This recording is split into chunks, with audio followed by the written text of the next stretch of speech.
Доброе утречко. Доброе утро! А чего это мы такие сегодня веселые? А еще и ранние. 7 Ну, утра.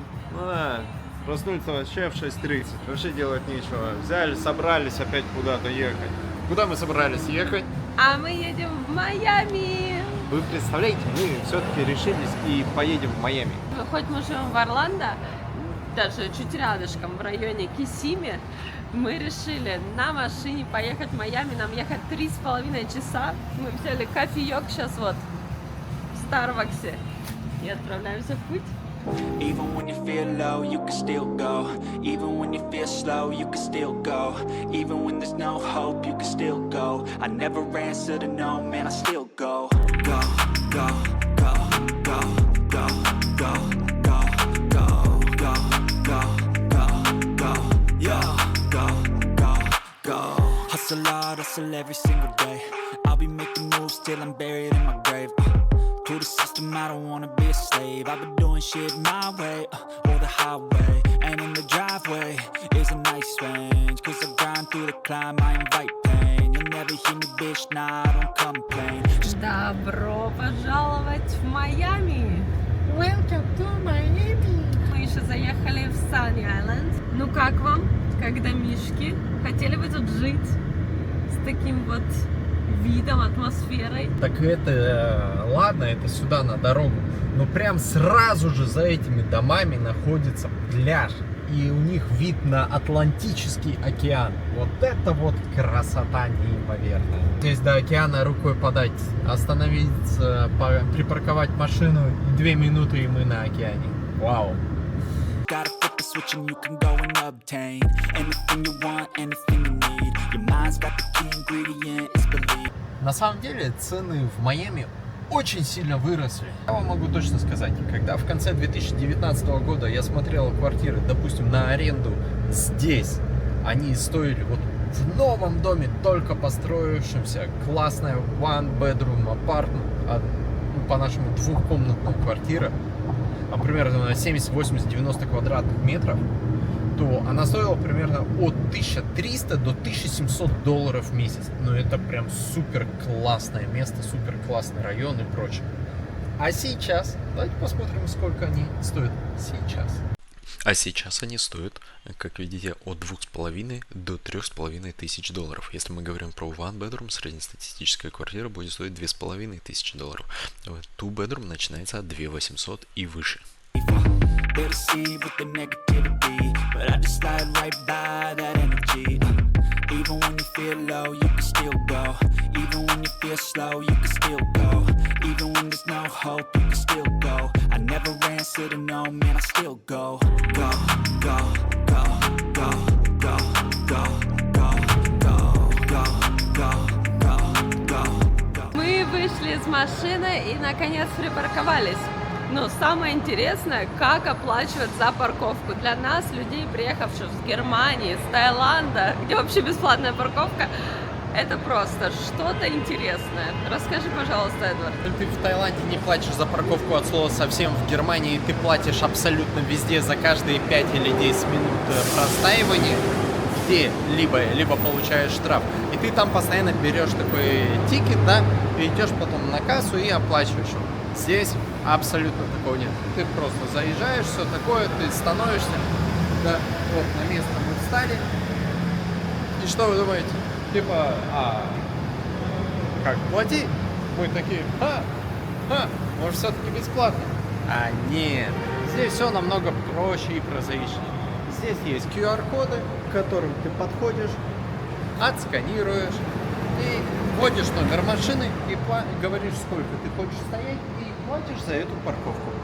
Вот как-то так оно и работает. Получается, я так думаю, я еще этого не делал, я так думаю, что и продлеваешь, если что, паркинг таким же образом. Что интересно, и за 2 часа мы отдали 15 долларов. Слушайте, это как бы и много, но это как бы и центр города, и как бы вот непонятно на самом деле. Вообще это много в любом раскладе. Но в Гамбурге мы платили как-то и по 9 евро за час. А там есть и парковки и за 12, и за 15 евро за час. Поэтому все познается в сравнении.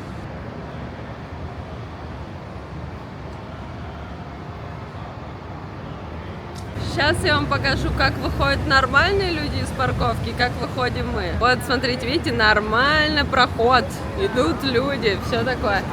Где вышли мы? Самое интересное это не это.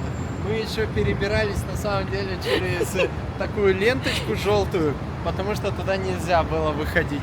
Но мы все-таки вышли. Да. Где выходят нормальные люди, где мы?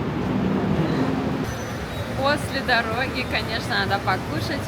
И мы приехали вот в такую кафешку, она называется Кафе Бастил. Сзади меня, видите, вот название. И мне принесли просто огромнейшую порцию. Я не представляю, как это все есть. Я представляю, я уже ем. И как тебе, вкусно? Капец вкусно, я хочу сказать. Ну не, ну правда, очень вкусно. А Это- у тебя что? Это, короче, говядина, это яичко, здесь сыр, еще авокадо и какой-то очень вкусный соус. Это, походу, Масло вот это вот сливочное или какое-то масло, которое с мясом делают. Вообще кайф. вообще супер вкусно и все подходит.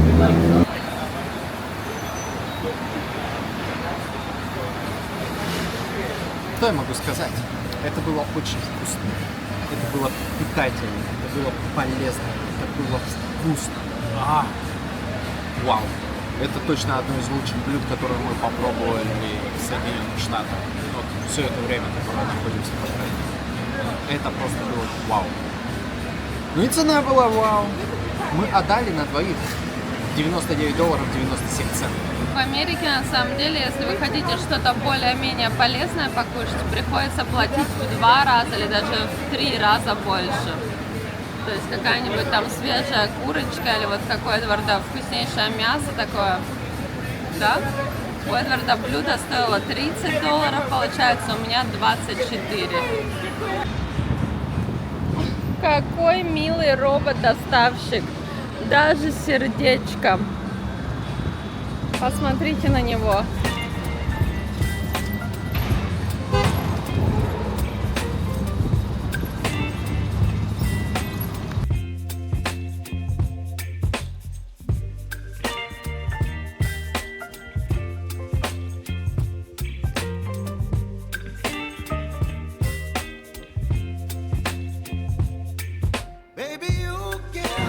После плотного обеда надо растрясти все калории. И мы вышли прогуляться. Не растрясти, сжечь правильнее было бы это слово сюда подобрать. Потому что я не понимаю, нафига она меня тянет на солнце, а тут жара как бы, да? Надо бы по теньку ходить, она меня на солнце тянет. Логики не вижу, но просто иду. Эдвард говорит, это форма издевательства. Это На точно. самом деле мы просто делали фоточки, которые вы можете увидеть у нас в Инстаграме. Вы посмотрите на А меня, в я Майами уже и весь правда красный стал. жарко. Не Но жарко. это все ради вас, дорогие зрители. Так что напишите приятный комментарий в Инсте, мы ведь так стараемся. А Эдвард потеет. В прямом и переносном смысле. Во всех смыслах я правда потею, ребят. Пожалуйста, хотя бы лайк закиньте, я вас прошу. По такой страшной жаре хоть вы даже не представляете. Me ice and fire. You're giving me wind and rain. You're some kind of butterfly. Baby, you give me fear. Вон там вот на здании Мона Лиза. Но, Whip up my appetite. я вам сейчас скажу, какое но. Мы туда не пойдем, у нас нет времени, у нас заканчивается парковка, мы не дойдем туда, чтобы это заснять и все такое. Нам нужно уходить. Посмотрите, какие здания тут в округе. Да, тут реально классно. И вот что вам хочу сказать, ребят. Вау.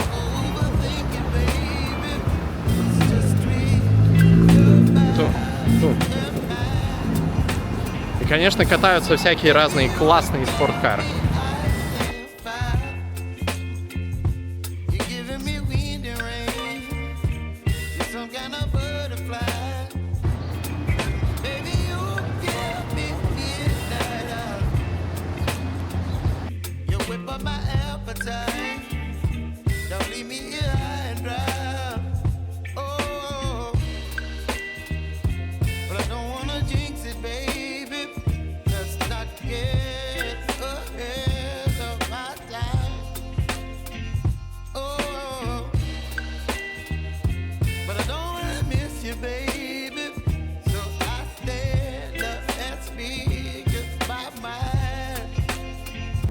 сразу, конечно, чувствуется то, что мы в Майами. Во-первых, уровень автомобилей. То есть тут сразу Мерсы, Роллс-Ройсы, Бентли. Их уже тут просто в неимоверном количестве. Они даже перебивают Дубай. Дубай просто нервно дышит в сторонке по сравнению с Майами. Вот мы заезжаем в Майами-Бич.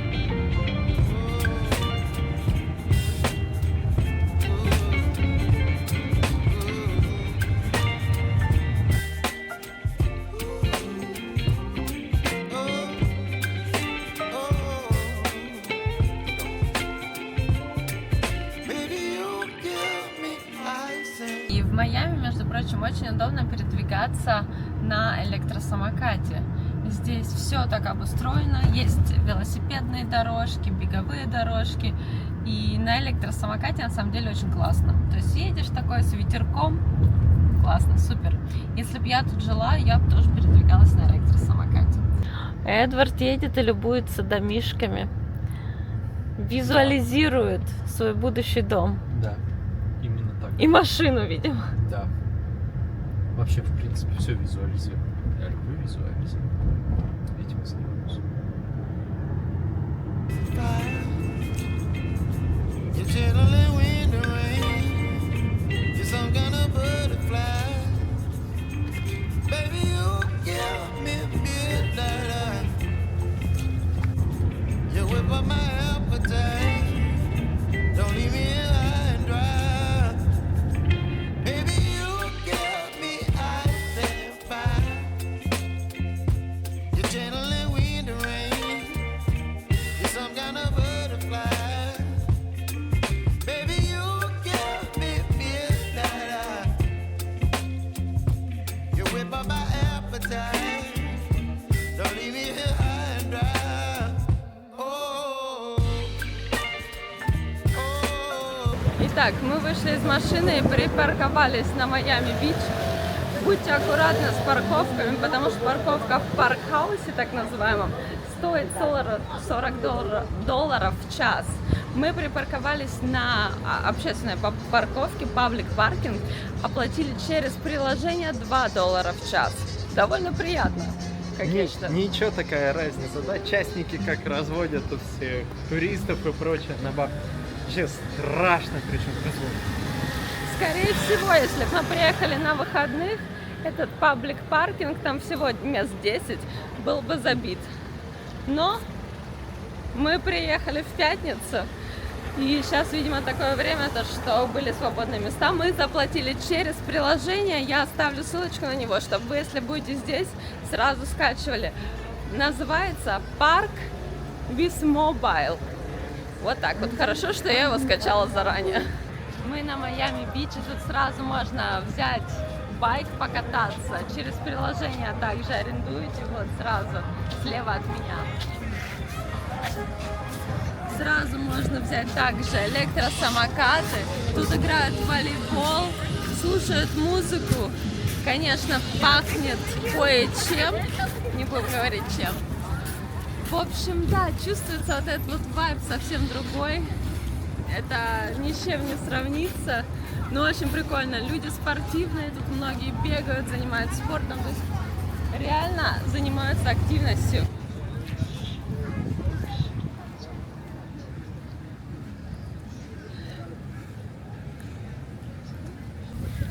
Здесь играет громко латинская музыка и чувствуется атмосфера отпуска, отдыха, какого-то веселья и бесконечной тусовки. Мне кажется, тусовки в Майами вообще никогда не заканчиваются. А мы идем сейчас по такой вот дорожке, тропинке к морю. Ну, тут не море, тут океан. Да, Поправочка. кстати. Посмотрите, сколько полей волейбольных. И все они вечером забиты.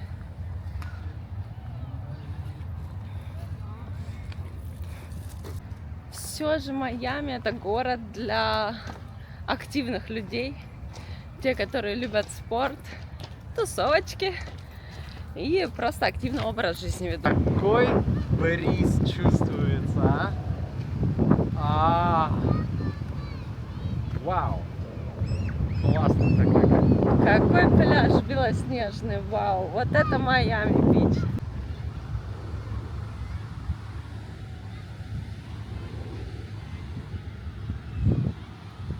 Мы с вами сейчас пройдемся к океану.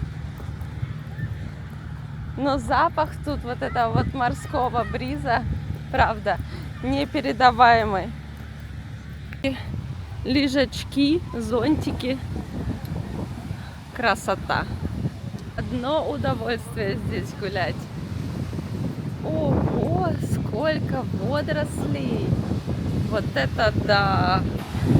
Посмотрите, сколько водорослей выкинуло на берег. Вот это да. Какие тут волны. Мы обязательно еще искупаемся, но не сегодня уже.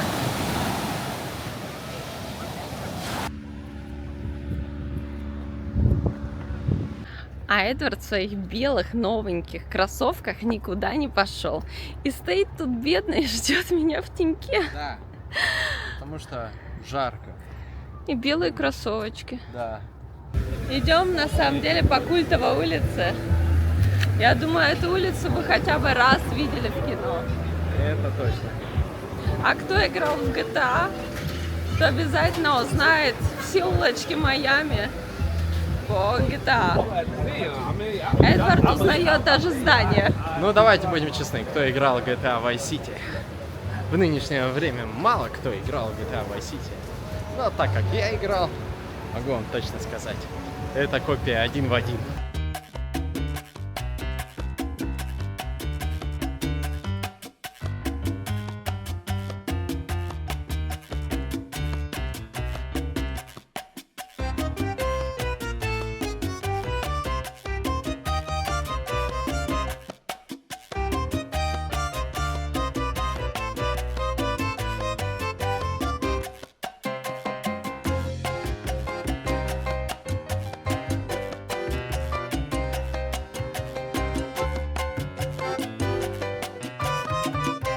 Ну давайте вы угадайте, сколько же стоит вот такое вот мороженое. Это один шарик мороженого на Майами-Бич. Итак, одно мороженое стоит $9, и к нему еще включается какой-то процент. Итого $10 заплатила. Да. Да, в Майами это дорого. Это правда. Но вкусно.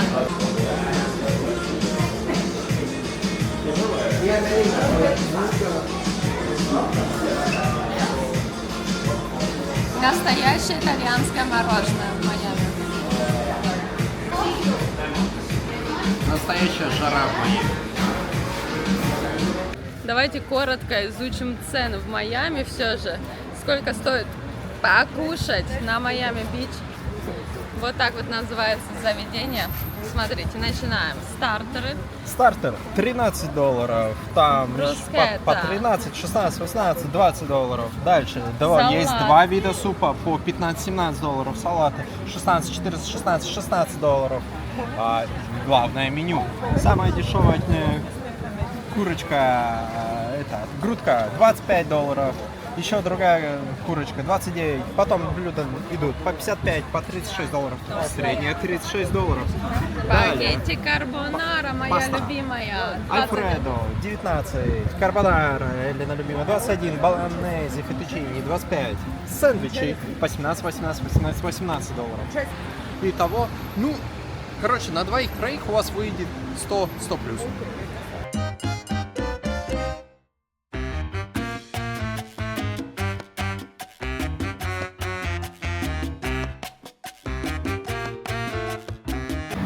Кто помнит наши выпуски из Таиланда, тот знает, какой самый популярный магазин. Конечно же, 7-Eleven. И, конечно же, кто прародитель 7-Eleven? Это, конечно, не старая, может быть, под сомнением, добрая Америка. Так вот, 7-Eleven, вот он. И мы сейчас туда направляемся. Потому что всем интересно, что же продают в 7-Eleven в самих Соединенных Штатах. Так. И очень интересно, какие тут цены. Соответствуют ли цены тут вообще 7-Eleven, к которому мы привыкли в Таиланде?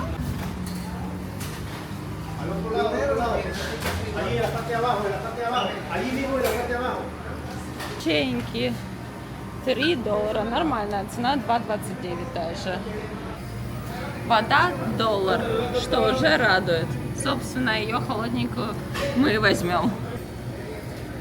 Вот тут сосочка. И, конечно же, тут тоже есть вот эти вот знаменитые автоматы, 7-Eleven. Можете тут себе что-то намешать, какую-то колу, тут что-то тоже типа вишневый напиток. Вот тут что-то есть, и всего лишь за $1 можете намешать себе стаканчик. Есть продукты в холодильнике, к сожалению, без ценника. Не могу сказать, сколько стоит. Вот, допустим, сыр. Если я захочу взять, цена не написана. Очень неудобно. Но вот есть сэндвич, который мы видим. Вот такой вот большой Italian Style.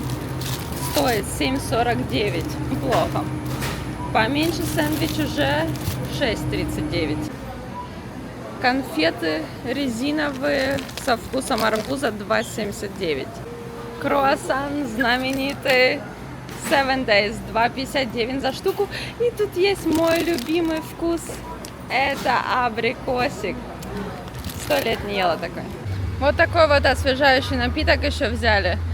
Вроде бы чай, но он оказался очень сладкий. Все-таки 180 калорий в одной бутылке, это вам не абы что. Казалось бы, такой хороший должен быть чай, без красителей. Вот так вот. Заправляемся в США. Интересно, сколько это у нас выйдет и как это вообще сделать.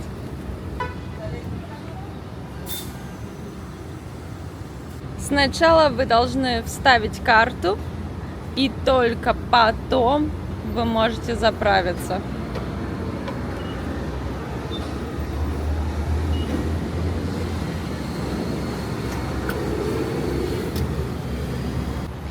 Вот цена на бензин. Мы на заправке Shell. Тут есть небольшой магазинчик. Вот. Так, давайте посчитаем. Цена получается $3.30 за галлон. В одном галлоне 3,8 литра. То есть округляем, 3,30 делим на 3,80, это примерно 84 цента за 1 литр. Я хочу вам сказать, это классная цена. Не важно, где вы находитесь. Все, у нас полный бак. Смотрим. За полный бак Volkswagen Jetta мы залили 13,3 галлона. Это $44 вышло. Цена класс.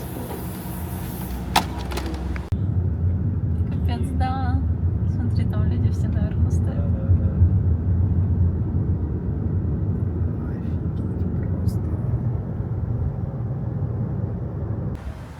Мы уже выехали с Майами-Бич и добрались до района Мидтаун. На самом деле мы хотели покидать Майами такой же вечер, но Майами нас не отпускает. Короче, не захотели мы стоять по пробкам и решили съехать Да, с пробок. пробки начинаются тут вот где-то в часов 5.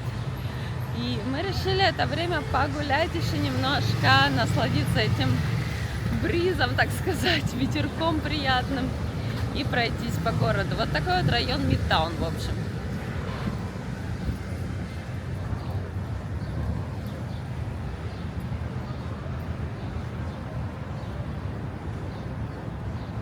Классно, то что здесь много зеленых зон. Можно гулять с собакой, просто лежать на травке. Мне кажется, это очень классно. Ну, в общем, мы в Мидтауне чуть-чуть прошлись, 2 шага туда, 2 шага назад и решили пойти, конечно же, что сделать? Заняться чревоугодием. Конечно же, покушать. В общем, мы зашли в кафешку и взяли один кофе, один вот такой вот здоровенный сэндвич. Я не знал, что он такой будет. Или вот такую вот, и опять стол шатается. Вот такую вот типа полупицца или что, не совсем понятно. И за все это действо мы заплатили целых $36 наш съезд с хайвея, с дороги, обошелся нам $36. Ах, да, как же я забыл. Мы еще за парковку заплатили $3 75 центов. Итого, наш съезд обошелся нам $40. Блин, Майами не перестает себя удивлять.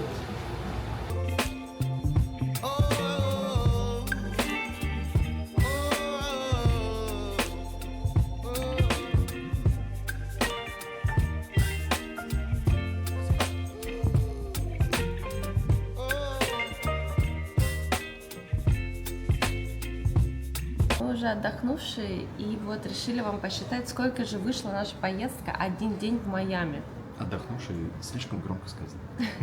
Да, мы на самом деле очень устали, это все-таки тяжело одним днем смотаться туда-обратно. Немало так. Но давайте посчитаем. Мы подвели итоги, и вот очень, конечно, забавные итоги получились одного дня в Майами. В общем, обед у нас обошелся, как мы показывали, $100. Было вкусно, но, конечно, на двоих просто за обед, там, салатик и боул, ну, $100 немало. Парковка первая у нас в паркхаусе, если помните, $14, там было $7 в час все-таки. Парковка уже на бич, то есть на Майами бич у нас вышла в $4, там было $2 в час. Ужин, у нас было еще мороженое за $10. Один шарик, все, один единственный. С ума сойти. Ужин, так сказать, так называемый, просто сэндвич у меня, что-то подобное, вышло в $34. Ну, это еще нормально, но считайте то, что только один напиток был, но как есть. Заправка нам также обошлась еще в $40. Вот, мы потратили, то есть полный бак на Это маршрут. нормально. Это абсолютно нормально. И того в итоге вышло $246. Ни многим, ни мало. Ну, как по мне, Как считаете? Напишите в комментариях, как вам эта вообще сумма. Приемлемо, неприемлемо для одной поездки?